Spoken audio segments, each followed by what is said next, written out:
Halo teman-teman, ketemu lagi sama aku di Ngobrol Ringan tentang kesehatan sama Dokter Nisha. Ya, Dokter Nisha boleh perkenalan dulu nggak sama teman-teman? Oke, boleh. Halo semuanya, nama aku Nisha. Saya dari mana nih? Aku asalnya dari Jakarta. Jauh juga ya. Wahana di sini dapat ya dok ya? Dapetnya Gimana dok rasanya? di Pangandaran. Rasanya seru sih, karena kan ternyata dulu kan kesini tuh wisata gitu kan. Betul. Terus ternyata sekarang dikasih waktu 1 tahun untuk ngabdi di sini, kayak bisa kayak ngerasain ya jadi warlock sebentar ya. Jadi Dokter Nisa itu pernah ngisi kegiatan prolanis ya dok ya? Betul. Yang isinya itu lanjut usia ya dok ya, betul. Lanjut. Dokter banyak berinteraksi sama beberapa, mungkin banyak ya dok ya, periksa lansia, berinteraksi. Pernah nggak kepikiran mau jadi dokter tuh karena apa? Atau dari kecil emang cita-citanya dari dokter gitu? Sebenarnya sih dulu awal-awalnya mah karena kagum sama dokter anak yang pernah menangani aku kan. Jadi kayak ngeliat beliau tuh kayak setiap aku sakit tuh datang ke beliau jadi sehat, jadi bisa sembuh lagi gitu. Terus habis itu seperti biasa cita-cita anak-anak pada umumnya kayak menjadi apa, jawabnya langsung kayak dokter gitu kan, gitu, karena semuanya jawab dokter gitu. Terus makin lama kelamaan kita minatnya memang banyak mengarah ke biologi ya, kalau kan banyak biologi. Terus kayak banyak keluarga juga didukung sama keluarga untuk kayak udah mau panggil kalau mau dokter kedokteran gitu. Cepet banget ya berarti. Dan aku juga dokter gigi, jadi belum ada kalau dokter umumnya. Jadi oh ya udah apa gitu. Terus ya udah makin kesini, terus mulai ada peminatan juga kan ya zaman SMA tuh sempet di psikotes juga gitu sama mama kayak dari sisi psikologinya gimana, dan pas awal-awal masih insya Allah masih masuk gitu. Terus ya alhamdulillah pas tes kedokteran alhamdulillah dapet masuk gitu. Dapat ya, jadi jalannya mungkin emang nggak semulus yang diceritain ya dok ya. Banyak kerikil dan kali-kali, tapi alhamdulillah semua itu terlewati. Alhamdulillah. Sebagai dokter Nisa nih yang ditugasin pernah di Bangsal ya dok ya, pernah di Poli juga, di UGD. Benar. Tapi gimana yang paling sibuk menurut dokter? Kayak di ruang apa, yang jam berapa gitu ya dok ya, yang paling sibuknya itu? Sebenarnya sih kalau menurut aku sih masing-masing itu punya kesibukan masing-masing ya. Kayak kalau misalnya Bangsal kan berarti harus visit pasien, berarti kan ya, pasien harus dilihat secara gimana perkembangannya. Terus habis itu kayak kalau di Poli kan pastinya kan banyak pasiennya gitu ya, maksudnya padat semuanya tuh pada datang ke Poli. Terus UGD itu juga jujur cukup di sini juga termasuknya agak cukup ramai ya menurut aku. Ramai gitu. banget teman-teman. Jadi kalau kesibukannya pasti ada masing-masing gitu ya. Karena mungkin kalau di Poli sama UGD pasti lebih banyak Poli pasiennya gitu. Cuman menurut aku tantangannya yang paling besar itu di IGD sih. Karena kalau di Poli kan pasiennya tuh bisa ngobrol sama kita. Jadi kayak pasiennya tuh merespon apapun pertanyaan yang kita kasih. Jadi kita tuh tahu beliau-beliau ini tuh keluhannya apa, terus habis itu bisa menjelaskan apa yang dirasain. Sementara kalau misalnya di IGD kan kadang pasien datang ada yang malah nggak sadar, terus ada yang kayak misalnya jatuh tapi ternyata di rumah tuh sendiri, nggak ada keluarga yang nemenin, jadi keluarganya juga nggak ada yang bisa bantu jelasin. Jadi benar-benar harus lebih harus lebih teliti, harus lebih bisa critical thinkingnya lebih dimainin, karena benar-benar harus tahu kenapa ya kok dia bisa jadi kayak gini dengan segala skenario yang terjadi yang bahkan mungkin beberapa kayak juga nggak tahu mana keluhan dia selama ini kayak gitu. Ada yang paling unik ya dok?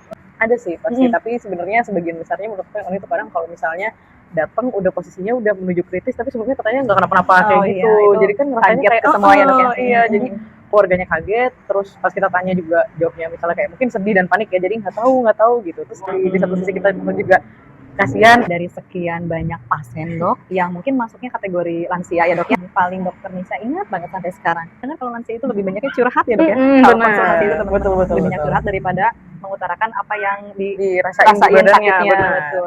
Itu ada nggak dok yang membekas itu kayak biasanya sih beberapa mungkin curhatnya lebih ke masalah yang di rumah ya, maksudnya kayak misalnya anaknya gimana atau cucunya gimana, lebih ke kepikiran karena anaknya nggak keterima apa kerja, atau misalnya kayak gitu mau di stop buat ngobrolnya nggak enak. Satu sisi mungkin dia mau pengen meluapkan perasaannya aja, jadi ya udah kita mah biasanya kan kalau di Poli kan dengerin aja dulu ya, dengerin aja.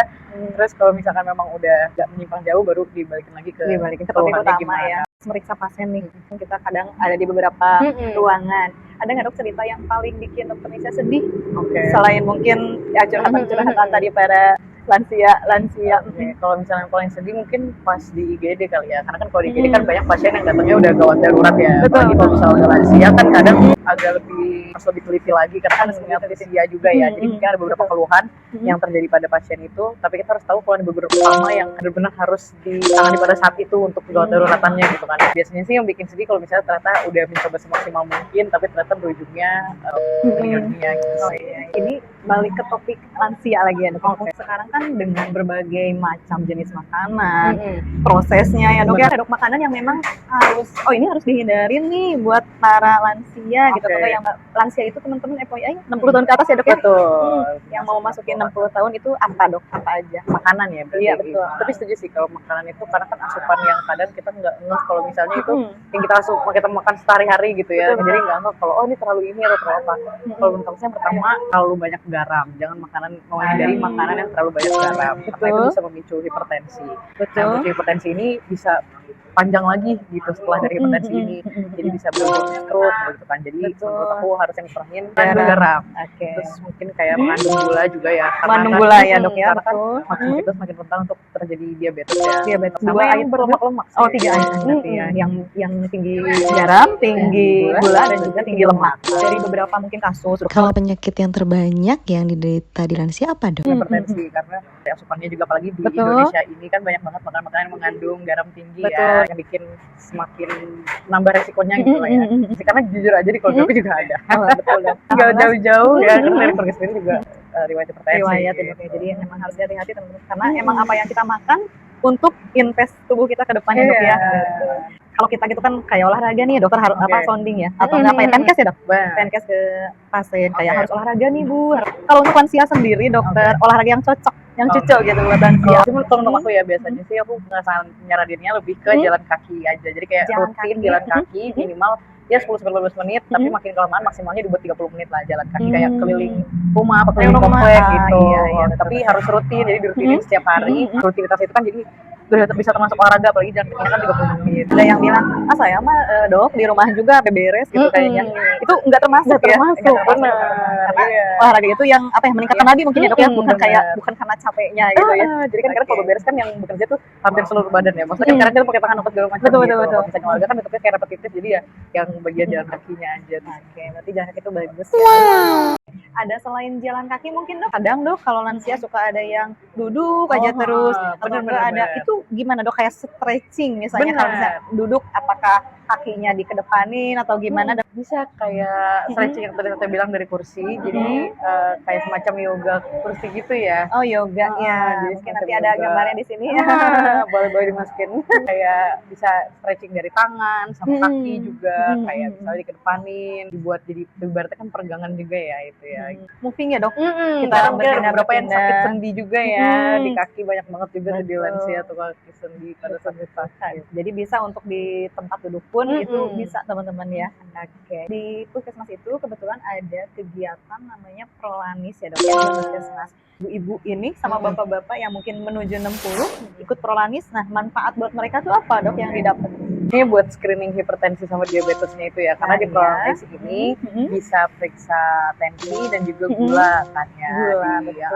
Terus habis itu di tempat Prolanis kan juga ada senam tuh biasanya, senam sehat, jadi kayak bisa ketemu ibu-ibu dan bapak-bapak lainnya untuk kayak bersosialisasi lagi gitu kan, karena kan ningkatin happy juga ya ngobrol, ketemu sama teman-teman ibaratnya gitu. Itu sih menurut aku lebih kedua itu, lebih ke yang senamnya sama screeningnya, karena mungkin nggak banyak orang juga yang punya alat tensi sama misalnya alat gula di rumah gitu kan ya, jadi bisa minimal terkontrol dalam 1 bulan itu tensinya bagus atau enggak, terus juga gulanya bagus apa enggak, dan kalau misalkan memang ada peningkatan kan di sana juga ada konsultasi dokter dan juga konsultasi tenaga kesehatan gitu kan ya, jadi bisa kayak ini mah harus berobat ke puskesmas misalnya, atau udah ada warning dari awal untuk kayak ini ibu harus mulai pengobatan, atau bisa mulai dari gaya hidupnya aja dulu misalnya, gaya makan itu tuh kayak yang dirubah, makan terus olahraga atau apa, biar kayak apa ya, jadi nggak perlu ke puskesmas dulu tapi udah ketemu dokter di situ, jadi kan anaknya bisa kayak emang harus rutin nih, jadi emang harus ke puskesmas gitu ya. Berarti dok ketika misalnya para lansia itu dicek dan misalnya tinggi nih dok pertamanya si gula darahnya sewaktu ya dok ya, yang kita tuh nggak saum gitu ya, nggak puasa, dicek tinggi, apakah memang langsung perlu ke puskesmas atau cukup dengan gaya hidup aja atau gimana? Kalau misalnya baru pertama kali, paling harus dilihat dulu berapa range-nya. Kalau misalnya masih mendekati ambang batas, biasanya nggak perlu untuk minum obat rutin dulu. Jadi bisa perubahan gaya hidup dulu, misalnya dari tadi mengurangi gula, terus juga olahraga, dan nanti dievaluasi lagi dengan evaluasi yang selanjutnya, baiknya dengan gula darah puasa gitu, untuk memastikan lagi. seperti ini. Nilai aman mungkin dok, berapa dok? Kalau misalnya di tensi dulu nilai amannya? Kalau nilai aman tensi itu sih di 120 per 80. Kalau untuk ini dok gula. Kalau gula darah waktu di lab sekarang sih di bawah 140. Cuman sebenarnya kalau misalnya masih di bawah 200 masih aman. Oke, berarti gaya hidup ya dok ya, kalau belum melesat banget di atas 200. Itu tadi teman-teman seputar tentang lansia ya dok ya, dan prolanis. Jadi kesimpulannya mungkin teman-teman, bapak ibu yang sudah akan memasuki usia 60 tahun ya dok ya, bisa nih ikutan prolanis. Salah satu program yang ada di Puskesmas yaitu namanya Prolanis, yang di dalamnya ada apa aja dok? Ada gratis cek gula, terus juga ada gratis cek tensi, terus bisa senam, dan juga mungkin bisa arisan sehat bareng teman-teman semua. Iya, jadi ini ya kumpul-kumpul ya dok ya, jadi makin menambah apa ya, hormon kebahagiaan itu ya dok ya. Betul. Jadi bisa tanya jadwalnya ke puskesmas terdekat ya teh. Betul, jadi di puskesmas manapun yang teman-teman dekat itu bisa, dan ada kegiatan Prolanis, bisa dicek hari apa saja dan jam berapa untuk ikutan di sana. Biasanya ada pemegang programnya juga ya dok ya? Iya, betul. Oke dok, jadi terima kasih buat Dokter Nisa buat waktunya. Oke, semoga makin sukses. Amin. Makin melesat ya dok. Dan juga makin sehat, nanti bisa silaturahmi kembali sama saya. Amin. Baik juga. Terima kasih juga teman-teman yang udah nonton. Dan juga jangan lupa kalau misalnya ada yang mau ditanyain, bisa nanti komen di kolom komentar. Oke, saya Yayang. Aku Dokter Nisha. Pamit dulu. Assalamualaikum. Dadah.